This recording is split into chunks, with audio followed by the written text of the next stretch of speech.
In 1988, inside prisons across 32 Iranian cities, committees sat behind desks and asked political prisoners a series of questions. The interviews lasted minutes, sometimes even less. If the prisoner gave the wrong answer, well, they were taken outside and hanged. If they gave the right answer, they were taken back to their cell, at least for the time being. Over the course of that summer, somewhere between 3,000 and 30,000 people were executed this way. Their bodies were dumped in mass unmarked graves. Their families were told nothing.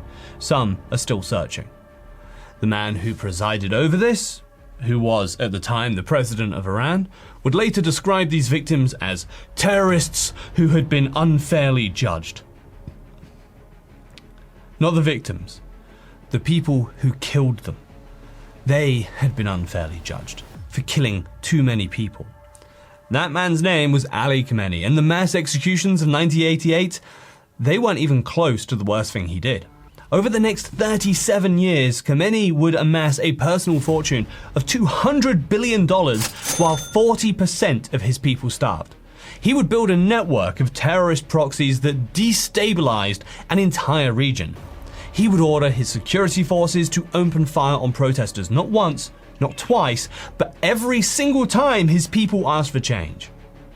He would pursue nuclear weapons while issuing a religious decree saying nuclear weapons are against Islam. And he would do all of this while claiming, with a straight face, to live a simple, modest life. This is the story of how a boy from a one-room house in Mashhad became one of the most dangerous men on the planet. How he survived an assassination attempt that cost him his arm. How he was handed the most powerful position in Iran essentially by accident. And how on the 28th of February 2026, it all came to an end in a way that even he probably didn't see coming. But to understand the ending, we need to start at the beginning. And the beginning, well, it's surprisingly ordinary.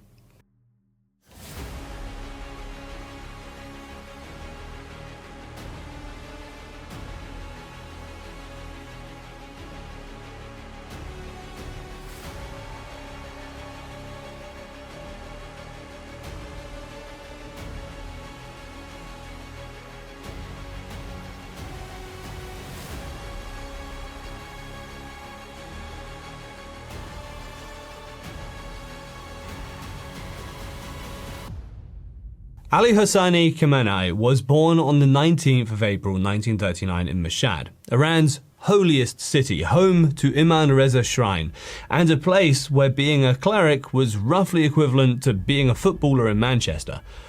It was the family business. His father Yaved was an Islamic scholar, ethnically Azerbaijani Turk, from a village literally called Khamenei. His mother Kadia was Persian from Yazd.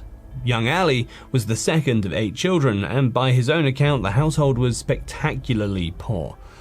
The family home was 65 square meters, a single room, and a gloomy basement. Supper was frequently bread and raisins, which is the sort of meal that either builds tremendous character or tremendous resentment. In Khamenei's case, it appears to have built both. Remember that bread and raisin detail is going to become rather grotesque later. At the age of 11, Ali did something unusual. He decided to become a cleric. Most 11-year-olds, they're deciding whether they prefer football or cricket, but Ali was putting on clerical robes and heading to the seminary. His classmates, naturally, mocked him relentlessly. But the boy persisted. He enrolled in the seminary system in Mashhad and just tore through the intermediate level curriculum. Logic, philosophy, Islamic jurisprudence, in just 5 years. He briefly went to Nayaf, the Harvard of Shia Islamic learning, if Harvard were in Iraq and significantly more austere, but his father wanted him home, so back he came.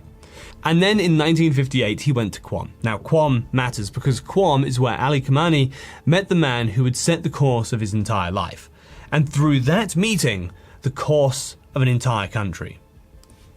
Qom in the late 1950s was a pressure cooker. The Shah of Iran was modernizing at breakneck speed. Land reforms, women's suffrage, literacy campaigns, and the clerical establishment was furious.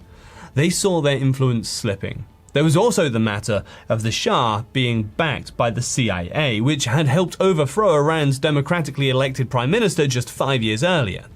The clergy had long memories. In the middle of this, a firebrand cleric named Ruhollah Khomeini was giving increasingly dangerous lectures. He was charismatic, uncompromising, the sort of man who made the Shah's intelligence services very, very nervous. And young Ali Khamenei was captivated. He started attending Khomeini's lectures. He was drawn deeper into the revolutionary orbit. And he would have stayed, except that in 1964, he received a letter from his father. Yavid Khamenei had gone blind in one eye. Ali left Qom and returned to Mashhad to care for him. He later said something rather telling about this. "If I have been successful in life, I believe that it all stems from this good deed that I did for my father." It's a touching sentiment. Whether the thousands of people who would eventually die under his authority would agree about his definition of success is somewhat of another question entirely. But back in Mashhad, Khamenei threw himself into revolutionary politics. He organized, he preached, he distributed banned texts. According to his official biography, Savak, the Shah's notorious secret police, arrested him 6 times and eventually exiled him for 3 years. Savak was not an organization given to gentle warnings, so repeated arrest and exile suggest either tremendous bravery, tremendous recklessness, or both. When the revolution finally came in 1979, Khamenei was there. He was the star. That was Khamenei, but he was important enough to matter. He helped coordinate revolutionary activities in Mashhad and was rewarded with increasingly senior positions in the new Islamic Republic. At this point, Ali Khamenei was a revolutionary hero, a man who had suffered for the cause, a man his allies trusted. He was about to suffer one more time, and what happened next would change him forever. Picture this. It is the 27th of June, 1981. Ali Khamenei walks into the Abuza Mosque in Tehran to deliver his regular Saturday sermon. Iran is at war. Saddam Hussein invaded 9 months ago, deciding that a country in revolutionary chaos looked like easy pickings. It wasn't. Khamenei has just returned from visiting troops at the front. He stands at his lectern, takes questions from the congregation, written on little slips of paper. He begins to speak. A young man approaches the desk and places a tape recorder down, along with some papers. This is not all that unusual. People recorded sermons all the time. About a minute passes. The tape recorder begins to whistle. Then it explodes. The blast ripped through Khamenei's right arm, shattered his vocal cords and damaged his lungs. Doctors at Baharlu Hospital saved his life, but his right arm was permanently paralyzed. He would never use it again. His voice, once clear and commanding, was left permanently hoarse, strained and raspy. That voice became one of his most recognizable features for the next 45 years. Every speech he ever gave as supreme leader carried the sound of that bomb in it. The next day, the very next day, a massive bomb destroyed the headquarters of the Islamic Republican Party, killing over 70 people, including 27 members of parliament. For Khamenei, the bombing was transformative. He already had poverty, exile and revolution in his story. Now he had the physical scars of political violence. His limp arm became a badge of honor, and perhaps the seed of the paranoia that would define everything that comes after. 3 months later, with his arm still useless and his voice barely a whisper, Ali Khamenei was elected president of Iran. 95% of the vote. 16 million people voted for a man who could barely speak. Now here's where I need you to pay attention, because what happens next is the twist that makes this whole story possible. Khamenei served 2 terms as president from 1981 to 1989. And during that time, the most horrific event of the early Islamic Republic took place. Those prison massacres I told you about at the start, thousands of political prisoners executed after interviews lasting minutes, buried in unmarked graves. Khamenei was president through all of it. His precise role is disputed, but as president of a country conducting mass executions across 32 cities, the idea that he didn't know is, to put it charitably, ambitious. But here's the twist. When Khamenei died on the 3rd of June 1989, the question of who would replace him as supreme leader landed on the table, and the answer The answer that would reshape the Middle East for the next 4 decades was absurd. The job of supreme leader required a grand ayatollah, a senior cleric of the highest theological rank. Khamenei was not a grand ayatollah. He wasn't even close. He was a Hoyat al-Islam, which is a mid-ranking clerical title, roughly equivalent to being a senior lecturer when the job posting clearly called for a full professor. But Iran's political establishment chose him anyway. Key figures, including Akbar Hashemi Rafsanjani, apparently argued that Khamenei was reliable, controllable, and crucially, not powerful enough to challenge anyone. They could not have been more wrong. To paper over the theological awkwardness, Khamenei was promoted to Ayatollah on the spot, like a battlefield commission. Senior clergy were furious. Many considered him an intellectual lightweight, elevated above his station. For the first few years, most observers assumed he'd be a figurehead, a caretaker, a man who kept the seat warm while the real power brokers operated behind the scenes. Well, what they didn't realize was they had just handed absolute power to an absolute madman with a paralyzed arm, a ruined voice, and a long memory, and absolutely no intention of being anyone's puppet. What Khamenei did next is the part of the story that most people don't know, and it's the part that explains everything. Over the course of the 1990s and noughties, Khamenei executed one of the most patient and methodical power grabs in modern political history. He didn't do it with speeches or dramatic coups. He did it with appointments, favors, and money. Lots of money. His first move was the IRGC, the Islamic Revolutionary Guard Corps. He'd built relationships with its commanders during the Iran-Iraq War, when he'd visited the front lines as president. Now, as supreme leader, he turned those relationships into a power base. He appointed loyal commanders. He expanded the IRGC's authority, and this is the crucial part, he let them get rich. Under Khamenei's patronage, the IRGC went from a military organization to something more like a state within a state. Construction companies, telecommunication firms, oil and gas operations, banks, smuggling networks. By some estimates, the IRGC, directly or indirectly, controlled over 60% of Iran's entire economy. They were the mafia, but with a flag, a uniform, and nuclear ambitions. We'll get to those nuclear ambitions in a bit. But the IRGC was only half of it, because while the guards were building their empire, Khamenei was quietly building his own. It was called Setad. Setad, short for a name that translates to Headquarters for Executing the Order of the Imam, was originally created after the revolution to manage abandoned properties. Under Khamenei, it became something else entirely. A Reuters investigation revealed that Setad had amassed a business empire worth an estimated $95 billion, built in part through the systematic seizure of properties from ordinary Iranians.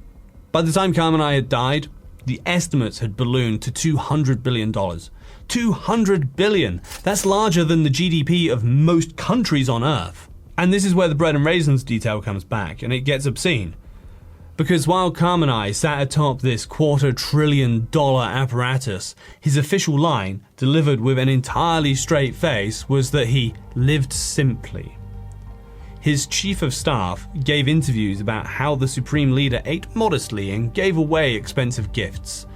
His children, it was claimed, all lived in rented houses. Meanwhile, the children of Iran's ruling elites were living lavish lifestyles in Europe and Canada, while over 40% of Iranians, his people, lived below the poverty line. The boy who grew up eating bread and raisins had built a system where his own citizens couldn't even afford bread. Just forget the raisins. But Khamenei wasn't content with just controlling Iran. He wanted to control the entire Middle East, and to do that, he needed an army. Actually, he needed several.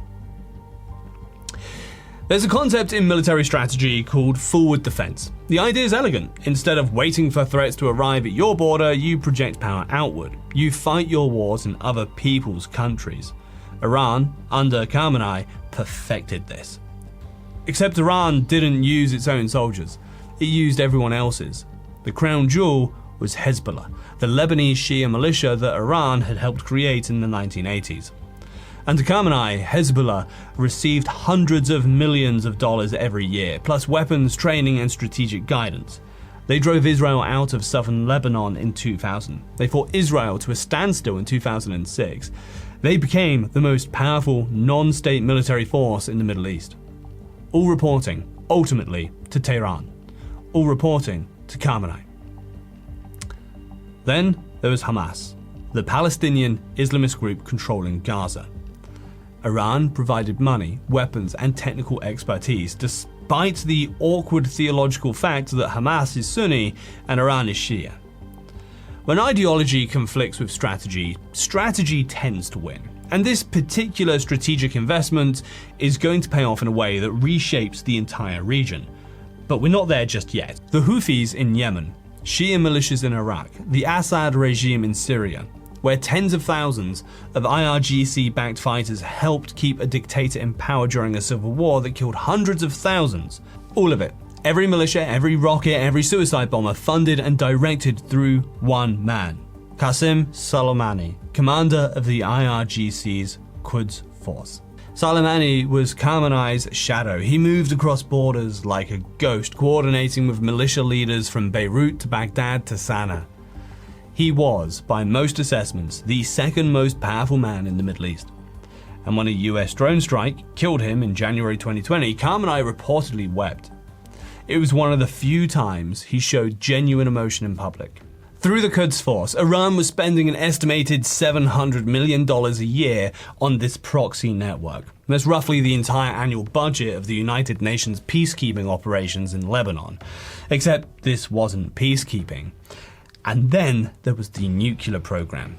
Because when you're already running a terror network across 6 countries, why not add nuclear brinksmanship to the portfolio? Iran began its nuclear program under the Shah with American assistance, which is one of history's more uncomfortable ironies. Under Khamenei, it became a central pillar of national strategy. The public line was always that it was civilian. Energy production only. Nothing to see here. Khamenei even issued a fatwa, a religious decree, declaring nuclear weapons to be against Islam. Iranian diplomats quoted this endlessly. Everyone else disbelieved it just as endlessly. In 2015, the nuclear deal was signed. Iran agreed to limit its program in exchange for sanctions relief. Khamenei allowed it, grudgingly. When Trump pulled America out of the deal in 2018, Khamenei's skepticism was vindicated, at least in his own mind. Iran began enriching uranium to near weapon grade level. Western intelligence agencies estimated the stockpile was sufficient for several bombs. Whether Iran wanted the bomb itself or merely the ability to build one at short notice, a strategy called nuclear hedging, does remain debated. What isn't debated is that every significant nuclear decision required one man's approval, and that man was also simultaneously running a $200 billion business empire, commanding a network of terrorist proxies across 6 countries, and crushing any domestic opposition with industrial efficiency. Which brings us to the part of the story that for me is the hardest to talk about. The part where Khamenei turned his machinery of violence against his own people. Not once, not occasionally, every single time they asked for anything resembling freedom. In 1999, students at Tehran University protested after the closure of a reformist newspaper. Security forces raided the dormitories at night, beat students in their bed, threw some from balconies. Khamenei publicly expressed sympathy, then quietly let the crackdown intensify. In 2009, the presidential election was stolen. Mahmoud Ahmadinejad, Khamenei's preferred candidate, was declared the winner by an, let's say, implausible margin. Millions took to the streets in what became the Green Movement, the largest protest since the revolution itself. For a few days, the regime wobbled. The crowds were enormous, peaceful, and deeply embarrassing. Then Khamenei delivered a Friday sermon. He declared the result final. He warned that further protest meant bloodshed and chaos, and he placed the blame directly on the opposition leader. It was a kill order with plausible deniability. Security forces moved in. At least 72 people were killed. The most famous was Neda Aga Sultan, a 27-year-old woman shot dead by a Basij militiaman. Her death, captured on a mobile phone and broadcast worldwide, became the symbol of the movement. And its tombstone.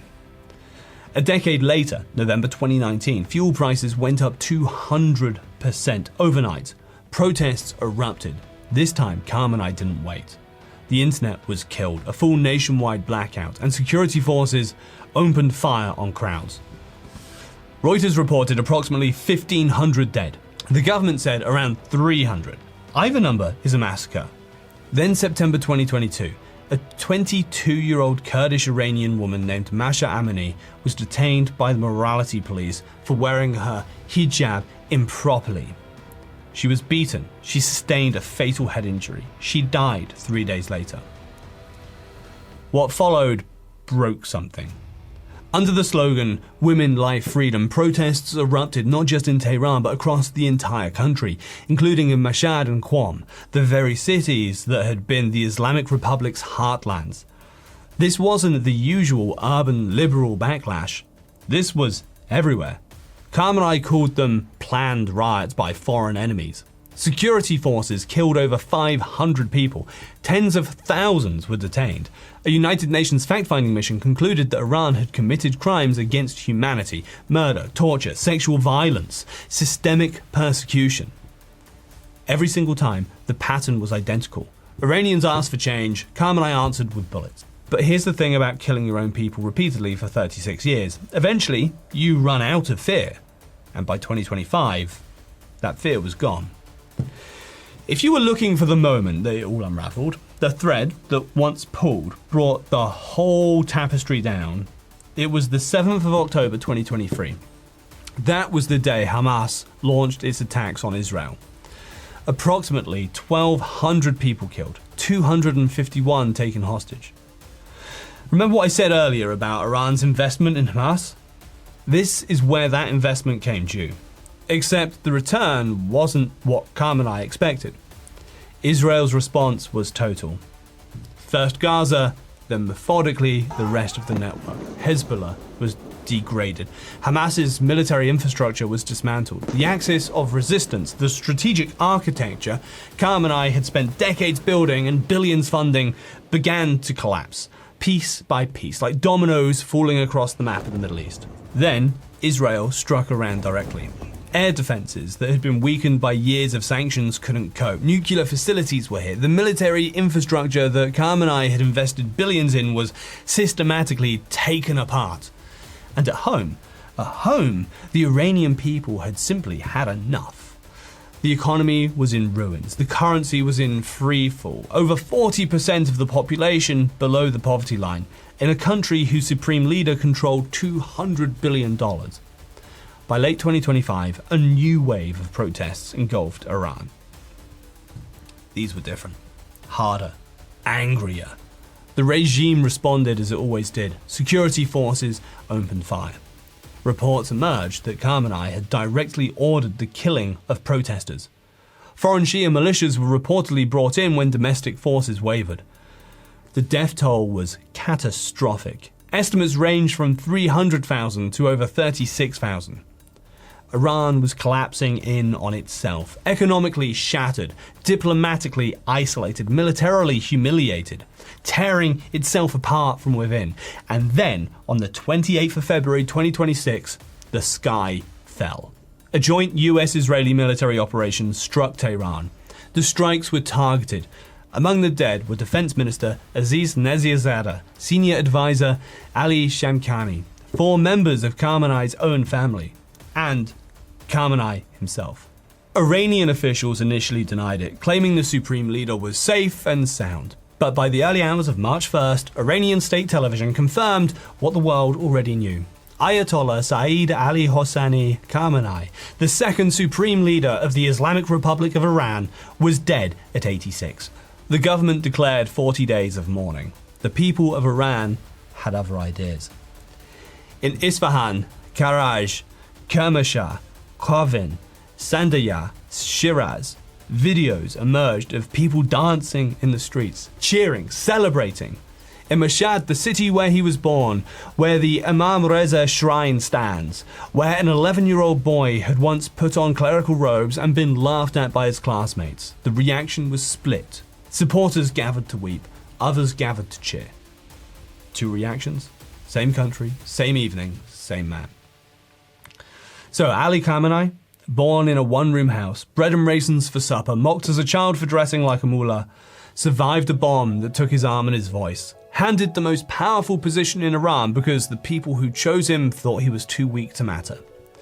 He then spent 36 years proving them catastrophically wrong. He built a personal fortune of $200 billion while his people couldn't afford bread. He constructed a network of proxy armies that destabilized an entire region. He pursued nuclear weapons while issuing a fatwa saying they were against Islam. He ordered his security forces to fire on protesters. In 1999, in 2009, in 2019, in 2022, and again in 2025, killing thousands upon thousands of his own citizens for the crime of wanting to live differently. He presided over mass executions. He crushed the Green Movement. He silenced Mahsa Amini's generation with bullets and torture. The United Nations concluded that his regime committed crimes against humanity. And through it all, through every massacre, every stolen election, every executed prisoner, every proxy war, every centrifuge spinning in a fortified bunker, he maintained with absolute conviction that he was a simple man of God, living modestly, serving the people, doing the work of the Imam. When he died, his own citizens danced in the street. That is the only obituary that matters.